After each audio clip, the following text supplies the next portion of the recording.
Sziasztok!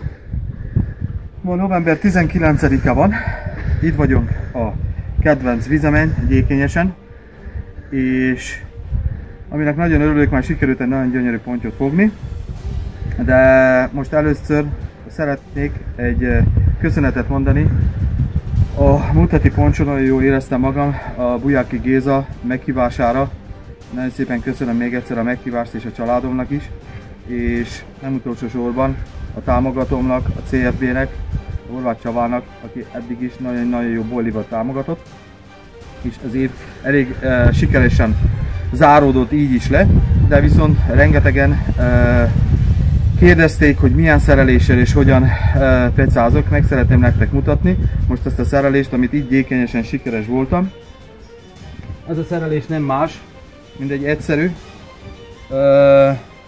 szerelés, ami egy zsugorcső van rajta, egy 24 mm-es Red Cell boilie, egy 300 g-os elhagyó ólommal.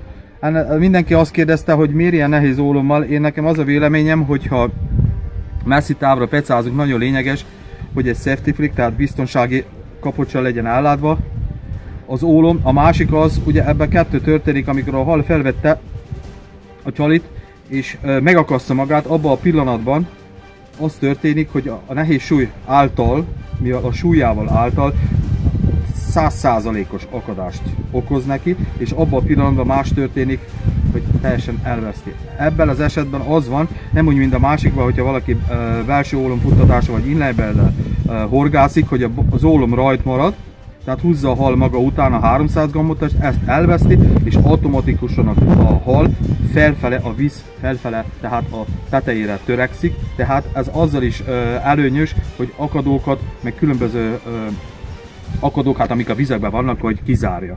Ez volt a szerelékem, még egyszer megmutatom. CFB Red Cell, egy nagyon egyszerű és egy 300 g-os ólom. Meg szeretném nektek a halat mutatni, ami szerintem az egyik legszebb hal, amit tulajdonképpen mostanában láttam. Egy 26 kg 40 dekás, spanyol pikkeres, gyékényesi ponty.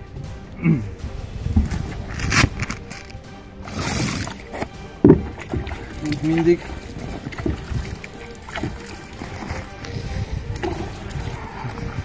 A 26 kilós gyékényesi gyönyörűség.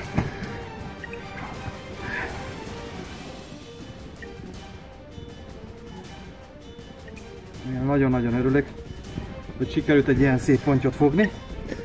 Red Cell 24 mm-esre jött. Hát ő az.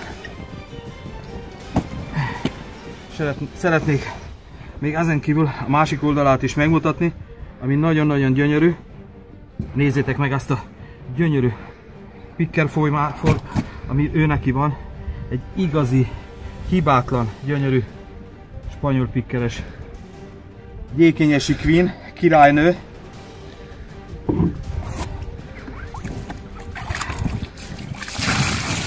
Még egyszer megemeljük, és akkor utána csinálunk egy pár képet.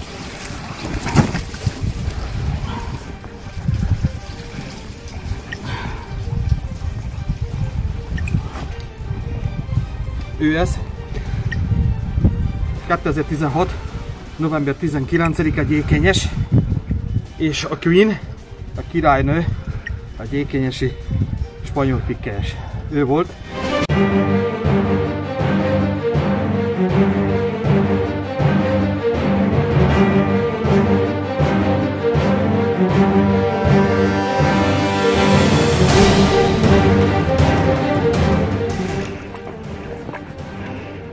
Oké. Na, akkor visszamegy ahonnét őt.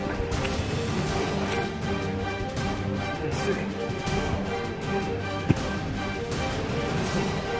Svarcost.